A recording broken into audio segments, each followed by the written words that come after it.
এতক্ষণ তোরা যা বুঝাইছি যা মাথা ত্রাইস সময় মতো কিন্তু আয়া পড়িস। তুই এতক্ষণ বুঝাইছস কিন্তু বিবাকে তো বাদে। কি কইলি?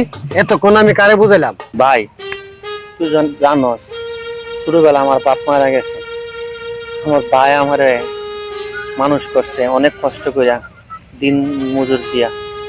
তা আমার মনে হয় এই কাজটা করাটা আর অবলম্বন করাটা ঠিক হইব না।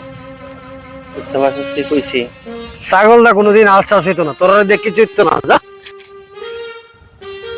আচ্ছা ভাই, আপনি আমারে এই নদীর ভাল লইছেন কেন? কিছু কিছু কথা ঘরের বেড়ার ওখান আছে, তো আমি তোরে কিছু প্রশ্ন করার লাগে আমি তোরে নদীর পাড়ে নিয়ে এসেছি। আমার বাবা মারা গেছে ছোট সময়, তুই এ সময় ভালো করে বুঝাছ না জানিসা। আমি বড় ভাই হিসাবে তোর দায়িত্ব পালন করতে কোনো জায়গাতে আমি তোরে কোনো কমতি রাখছি? না ভাই, আমি কোনোদিন বুঝি নাই বাবার অভাব, কিন্তু আপনি আমার অনেক অনেক কষ্ট করে মানুষ করছেন। আমি এই ঋণ কোনোদিন শোধ করতে পারবো না।